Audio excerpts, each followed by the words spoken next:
देखिए define name क्या है, जैसे इस सेल का नाम क्या है किसी को पता है? क्या नाम है? A1 नाम है, और इसका नाम A3 है, और इसका नाम A6 है। अभी हम यहाँ पर लिखेंगे इक्वल टू A1, तो क्या आना चाहिए? इक्वल टू A1 लिखेंगे तो क्या आएगा? राम आएगा, आएगा। और अगर हम इक्वल टू लिख दें A3 तो क्या आएगा? और इक्वल टू A6 लिख देंगे तो क्या आएगा?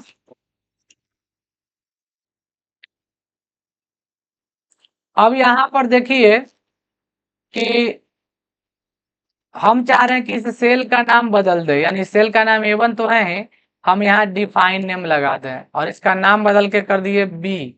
क्या कर दिए? बी। अब इक्वल टू बी लिख दीजिएगा ना, तो वो वैल्यू आ जाएगा जो A1 में था।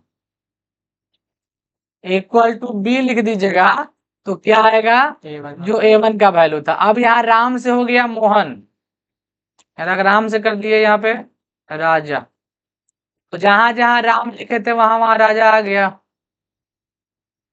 देखिए आ गया ना राजा। तो डिफाइन नेम किसी वैल्यू का नहीं होता है, डिफाइन नेम हम किसी सेल का करते हैं। किसका करते हैं? सेल का। उस सेल में जो वैल्यू लिखेंगे वही वैल्यू यहाँ आएगा। जैसे इस सेल का वैल्यू क्या है? मोहन, और डिफाइन नेम मोहन का कर रहे हैं या इस सेल का कर रहे हैं? तो इस सेल का कर रहे हैं, तो हम लोग यहाँ पर जाएंगे, डिफाइन नेम लगा देंगे। इस सेल का नाम था A3, बट हम इसका डिफाइन नेम लगा दिए सी। क्या लगा दिए? सी नहीं लगा, सी डिफाइन नेम नहीं दे सकते हैं। तो जैसे हम लगा दिए जेड, तो अब हम इक्वल टू क्या लिखेंगे? जेड, जिससे किसका डिफाइन नेम हो गया? एक सेकेंड, किसका डिफाइन नेम कर दिया? जेड। जेड जो डिफाइन नेम है ना, F6 का हो गया है। किसका हो गया है? F6 का। तो हम यहाँ पर एडिट कर देंगे, नेम मैनेजर में जाके जेड वाले को यहाँ से एडिट कर देंगे। जैसे यहाँ पर जो सेल का इसका हो गया डिफाइन नेम, हम इसका कर दिए। ओके, देखिए फिर से इसको क्लिक किए, इस पे गए डिफाइन नेम में, यहाँ पे डिफाइन नेम कर दिए वाई। तो क्या हो गया इसका डिफाइन नेम? वाई। अब इक्वल टू यहाँ पे वाई लिखिएगा, तो वाई इस सेल का वैल्यू यहाँ पे आ जाएगा। समझे इस बार? अभी हम लोग यहाँ पर कोई डिफाइन नेम किए उसको एडिट करना चाहते हैं तो क्या करेंगे? नेम मैनेजर में जाके, ये मोहन है, ये जेड वाला, इसका A3 है नाम इसका, तो A3 कहाँ पे है? ये इसका डिफाइन नेम हम चाहते हैं डिलीट कर दे, तो डिलीट हो जाएगा। और हम चाहते हैं वाई वाले का बदल दे, तो वाई वाले को एडिट कर देंगे। जैसे वाई के जगह पे हम एच कर दिए। क्या कर दिए? एच। अब जहां जहां इक्वल टू वाई लगा हुआ था वहां क्या हो जाएगा? इक्वल टू एच हो जाएगा। कहाँ था इक्वल टू वाई?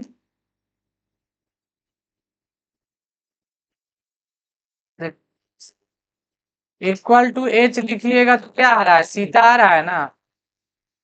तो जहां जहां हम इस डिफाइन को यूज किए रहेंगे ना, उसका वैल्यू अपने आप बदल। जैसे अभी मान लीजिए कि यहाँ पर क्या कर रहा है? इक्वल टू एच, हम नेम मैनेजर में गए और इसको फिर से एडिट कर दिए, एच को हटा कर दिए ये ई। तो आज से जहां जहां देखिए लगाए थे एच, वहां अपने आप ई हो गया। नहीं हो गया यहाँ पे? हाँ देखिए ना, यहाँ यहाँ यहाँ शो कर रहा। देखिए यहाँ सीता है, यहाँ तो ये 6 है। एक जगह और कहीं यूज किया, यहाँ पे इक्वल टू ई आ गया है। यानी डिफाइन नेम चेंज कर देना। हम लोग यहाँ पे एडिट में जाके क्या किया? डिफाइन नेम चेंज किए हैं। देखिए यूज इन फॉर्मूला से भी यूज कर सकते हैं।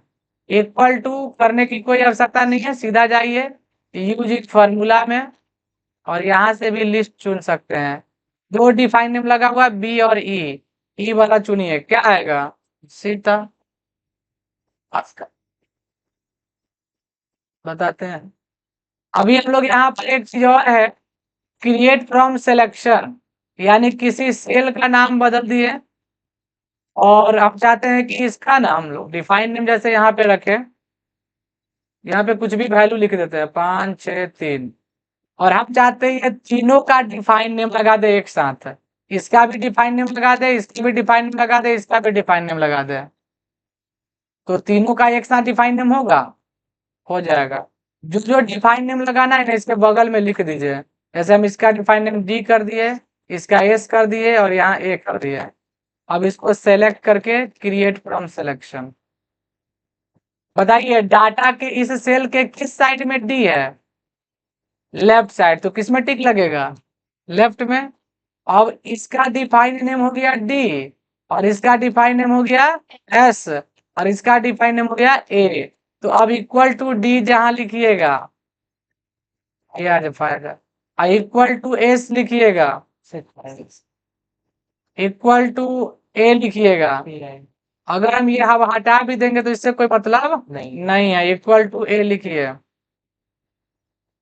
अब इनका कहना है कि सर डिफाइन नेम का यूज कहाँ करेंगे?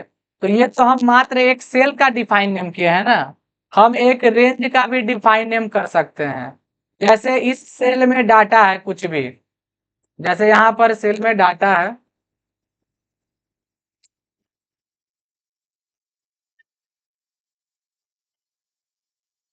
और इस रेंज को हमको किसी और सेल में प्रयोग करना है, तो हम क्या करेंगे ना इसी फाइल में, अब हम इसका टोटल एरिया को एक ही बार सेलेक्ट करके डिफाइन नेम लगा देंगे।